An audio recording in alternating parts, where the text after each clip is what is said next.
अगला सीन हमें एल्डर्स के ऑफिस में ले जाता है जहां हम नाइट विनफर्ड को बॉर्डर पर स्थिति के बारे में चिंतित देखते हैं क्योंकि हाल ही में और भी नाइट्स गायब हो गए हैं। वो आगे हेड को सूचित करता है कि उनके दुश्मन ना सिर्फ बाहर से हैं बल्कि अंदर से भी हैं और डार्क गिल्ड के बारे में अफवाहें फैल रही हैं जिसने पहले ही अकेडमी में घुसपैठ कर ली है।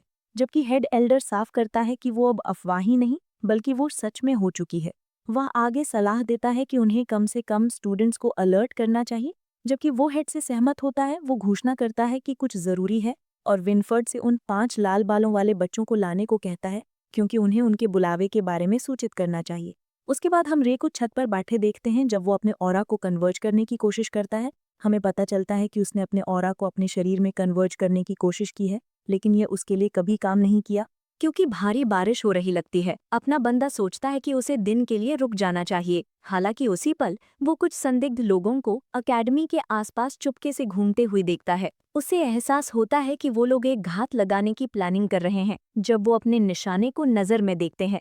इस बीच लोग चुपके से अपने निशाने के करीब जाते हैं जो एक एल्डर लगता है। राय अपनी ड्रैगन आई एक्टिवेट करता है और नोटिस करता है कि वो शैडोज का एक प्लेग है। परेशान होकर वो अपना ब्लैक बेल्ट उतारता है और सोचता है कि क्या उनका उसके पिता से कोई लेना देना है। दूसरी तरफ मास्क्ड लोग एल्डर का रास्ता रोकते हैं जब वो साफ कर देते हैं कि उसका रास्ता यहाँ खत्म होता है। जबकि एल्डर बड़बड़ाता है कि डार्क गिल्ड के अकेडमी में प्रवेश करने के बारे में अफवाहें सच थीं। एक गिल्ड सदस्य कहता है कि उसे बहुत देर से एहसास हुआ, घोषणा करते हुए कि जल्द ही डार्क गिल्ड पूरी अकेडमी पर कब्जा कर लेगा और कोई उन्हें रोक नहीं पाएगा। जब बूढ़ा आदमी उन चारों के खिलाफ एक पल में लड़ रहा लगता है तो कोई उनके साथ जुड़ जाता है। पता चलता है कि ये राय है जब वो घोषणा करता है कि वो 2 वर्सेस 4 लड़ेंगे। अपना चेहरा छिपाते हुए राय खतरनाक सिचुएशन में प्रवेश करता है जब वो अपनी तलवार पकड़ता है और एल्डर पहचानता है कि वो स्टूडेंट्स में से एक है और उसे इसमें शामिल करने के लिए माफी मांगता है। दूसरी तरफ मास्क्ड लोग ये देखकर चौंक जाते हैं कि बच्चा कहाँ से आया, लेकिन दूसरा कहता है कि इससे कोई फर्क नहीं करता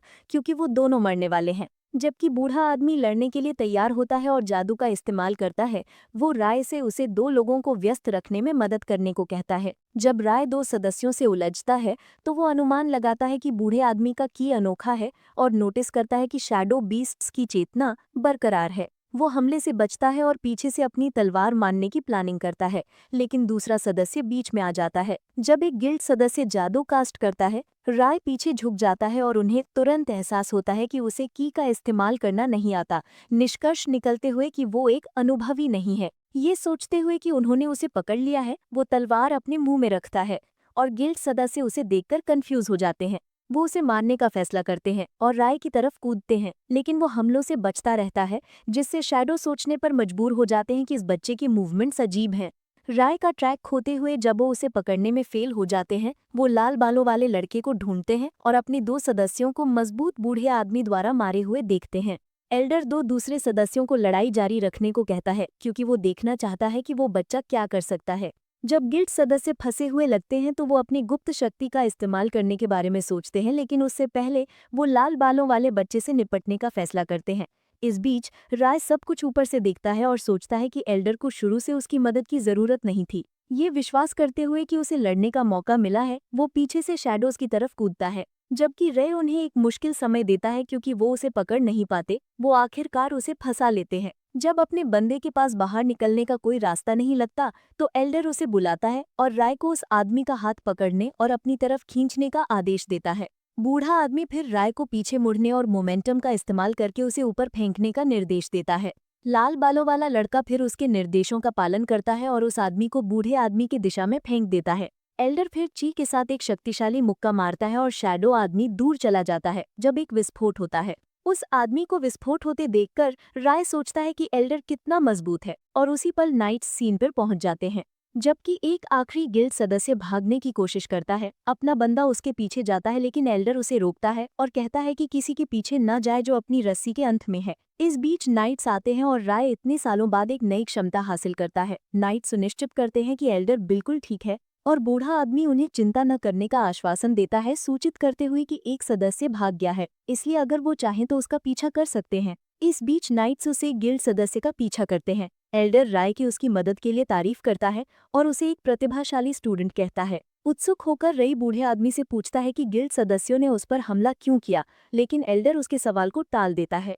उसी पल बूढ़ा आदमी उसके कंधे पर थपथपाता है और उससे पूछता है कि क्या उसे अभी तक की का इस्तेमाल करना नहीं आता, और राय को सलाह देता है कि जब वो दूसरे साल का हो जाए तो मार्शल आर्ट्स क्लब ज्वाइन करे।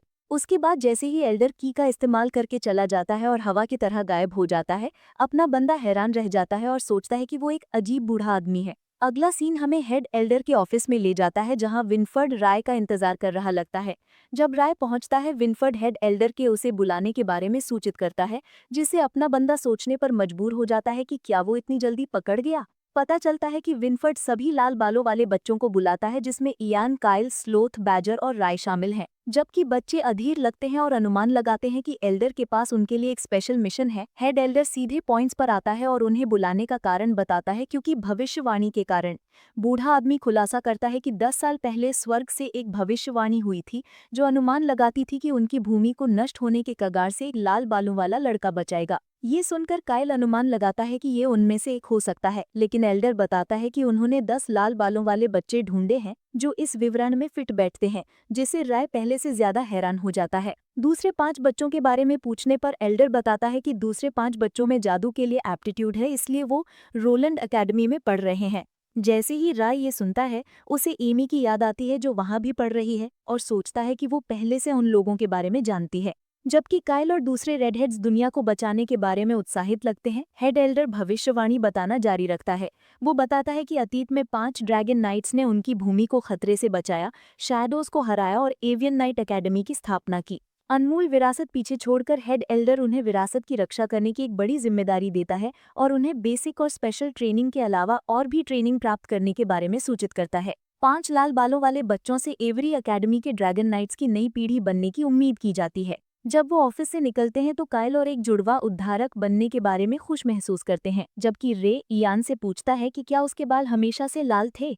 इस बीच इयान जवाब देता है कि उसके बाल हमेशा से ऐसे ही थे और उसे भी बड़े होने में बहुत मुश्किलों का सामना करना पड़ा है। अपना बंदा सोचता है कि सबके बाल हमेशा से लाल रहे हैं, हालांकि राय के बाल काले से लाल हो गए। अपना बंदा अनुमान लगाता है कि क्या उसे ड्रैगन नाइट के रूप में गिना जाना चाहिए, जिससे वो सोचने पर मजबूर हो जाता है कि हेड एल्डर उनसे कुछ छुपा रहा होगा। अगला सीन हमें हेड एल्डर के ऑफिस में ले जाता है, जहां विनफर्ड हेड से बच्चों को पूरी भविष्यवाणी न बताने के बारे में सवाल कर रहा लगता है।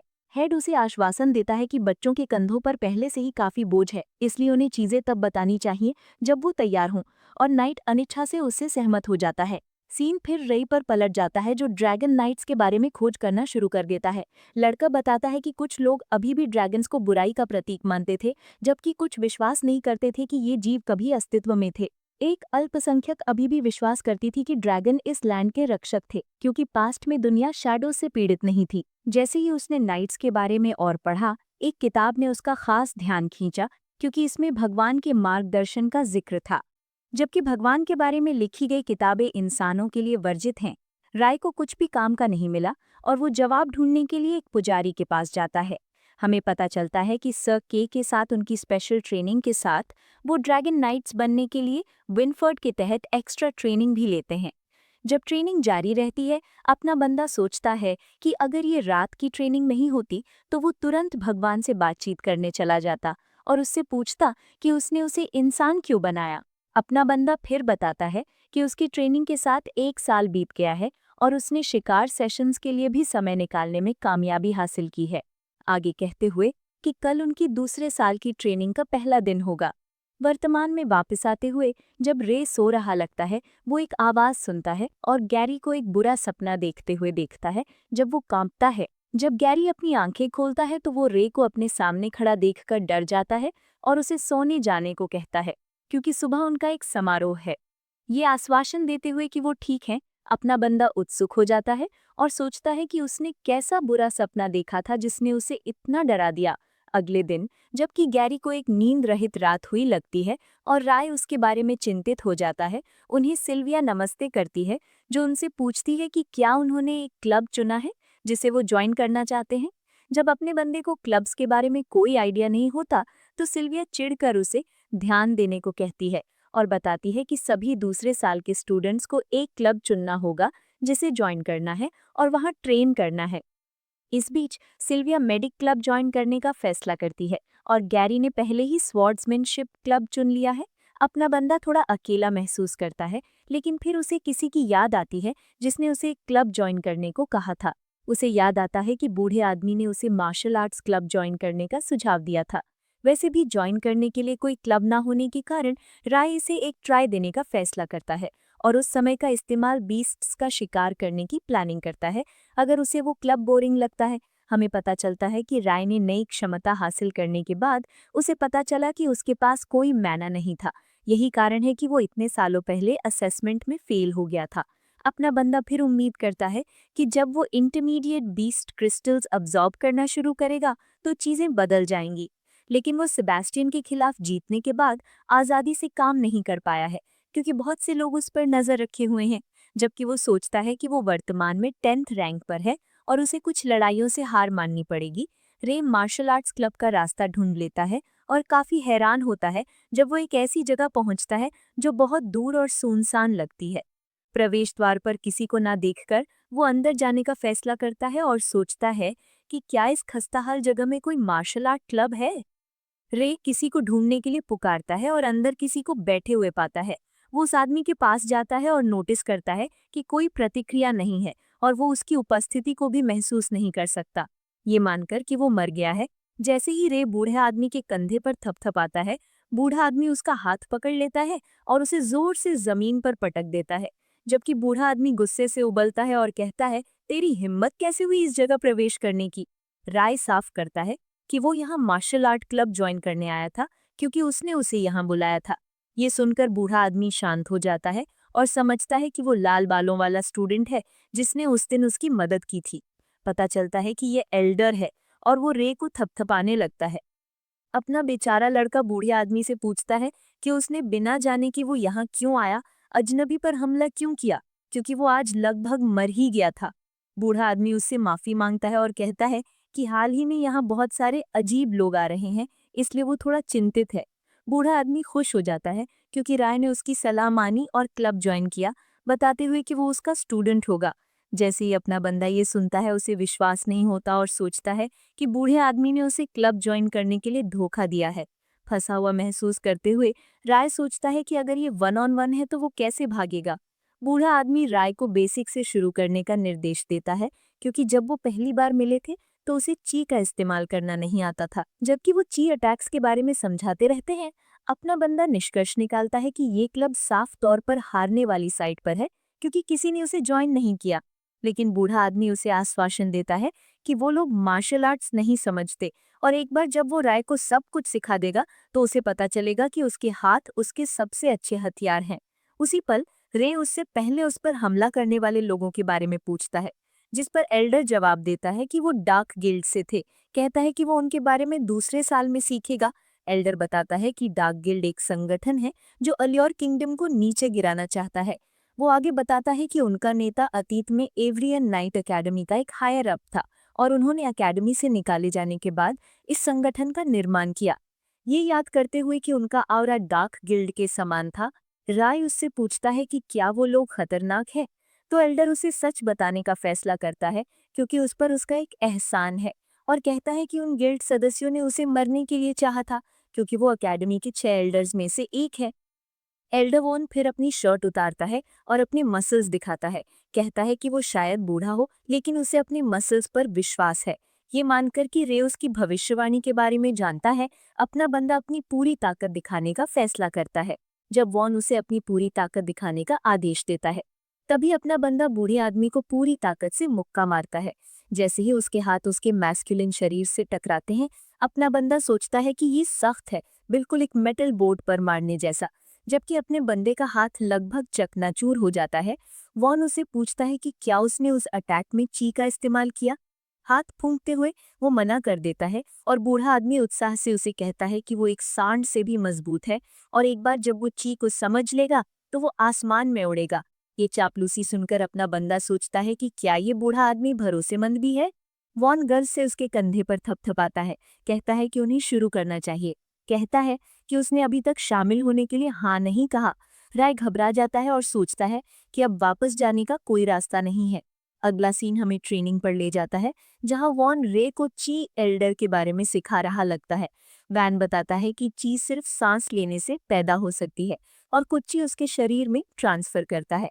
बूढ़ा आदमी एनर्जी ट्रांसफर करता है और राय को इसे अपने शरीर के माध्यम से महसूस करने का निर्देश देता है, जबकि अपना बंदा सोचता है कि ये बहुत गर्म है और ची को इस तरह बहते देखकर हैरान है। अचानक वॉन बेहोश हो जाता है, जबकि अपना बंदा घबरा जाता है जब वो देखता है कि उसका मैना एक्टिवेट हो गया है। वो वॉन को उठाने की कोशिश करता है, सोचता है कि वो मर गया है, लेकिन उसकी दिल की धड़कन सुनकर हाय राहत की सांस लेता है और मानता है कि वॉन बेहोश हो गया है। वो सिचुएशन का अनुमान लगाता है और समझता है कि उसका मैना स्किल इसलिए एक्टिवेट हुआ क्योंकि सिस्टम ने बूढ़े आदमी के शरीर से मैना अब्जॉर्ब कर लिया था जब वो उसे ची ट्रांसफर कर रहा था। ये देखते हुए कि उसका मैना लगभग पूरा हो गया है, रे बूढ़े आदमी को मारता है क्योंकि वो अभी तक नहीं उठा है और निष्कर्ष निकालता है कि वो बिल्कुल भी मजबूत नहीं है। इस बीच ड्रैगन का धैर्य सिर्फ 10 मिनट तक रहता है, जब वो बूढ़े आदमी पर हार मान लेता है। ये सोचते हुए कि वो वैसे भी नहीं मरेगा, वो इस समय का इस्तेमाल ट्रेनिंग के लिए करने की प्लानिंग करता है। अपना बंदा ड्रैगन आई एक्टिवेट करता है और अपने शरीर के अंदर बहते हुए ची को नोटिस करता है। वो ची को अपने सोलर प्लेक्सस में कन्वर्ज करने की कोशिश करता है और सफलतापूर्वक इसे कर लेता है। जब वो इसे अपने शरीर के अंदर सर्कुलेट करता है, ची उसके शरीर से डिसिपेट हो जाती है। जब वो इसे मैनिपुलेट करने की कोशिश करता है, अपने शरीर में ची को कन्वर्ज करने की कोशिश करते हुए अपना बंदा बार बार फेल होता है क्योंकि एनर्जी गायब होती रहती है। ये सोचते हुए कि ची लो अस्थिर है, वो और ज्यादा एनर्जी इस्तेमाल करने का फैसला करता है। जब री और ज्यादा ची इस्तेमाल करता है तो ये उसके शरीर को चोट पहुंचाने लगता है। कंट्रोल से बाहर होते ही बूढ़ा आदमी आखिरकार जाग जाता है और रे को बड़ी मात्रा में एनर्जी निकालते हुए देखता है, जबकि वो कंट्रोल खोता हुआ लगता है। चौंक कर एल्डर वैन फिर उसे ना हिलने का आदेश देता है और उसे एनर्जी बाहर खींच लेता है। जैसे ही वो एनर्जी बाहर धकेलता है, ये जगह को नष्ट कर देती है और तभी एल्डर खुलासा करता है कि रे ने अपने शरीर से निकाली गई विनाशकारी शक्ति की मात्रा को देखकर लगभग खुद को मार ही डाला था। अपने बंदे की सिचुएशन को समझने से पहले वो जमीन पर गिर जाता है